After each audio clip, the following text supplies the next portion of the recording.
Pagbasa mula sa aklat ng Exodo. Ang mga Israelita ay nakarating sa ilang ng Sinai noong 3 buwan nang umalis sila sa Ehipto.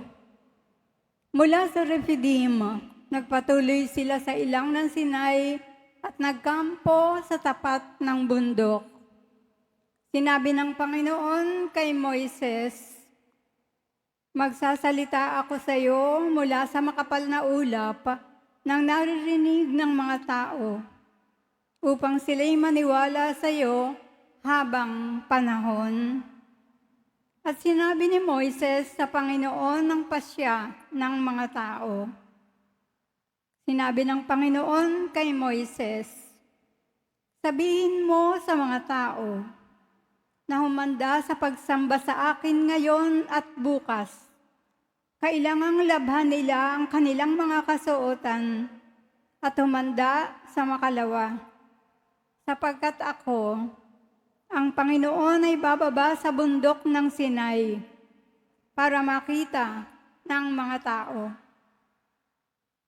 Kinaumagahan ng 3 araw, nagkukulog sa bundok at salasalabat ang kidlat. Ang bundok ay nabalot ng makapal na ulap at narinig ang isang malakas na tunog ng tambuli. Lahat ng tao sa buong kampamento ay nanginig sa takot. Pinangunahan ni Moises ang mga tao papunta sa paanan ng bundok upang humarap sa Diyos. Ang bundok ng Sinai ay nababalot ng usok sapagkat bumaba ang Panginoon sa anyo ng apoy.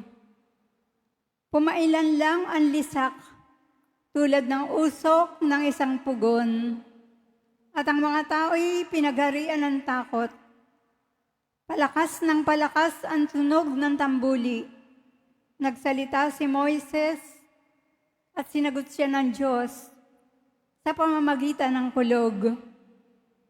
Ang Panginoon ay bumaba sa tuktok ng bundok ng Sinai at pinaakyat niya roon si Moises. Ang salita ng Diyos.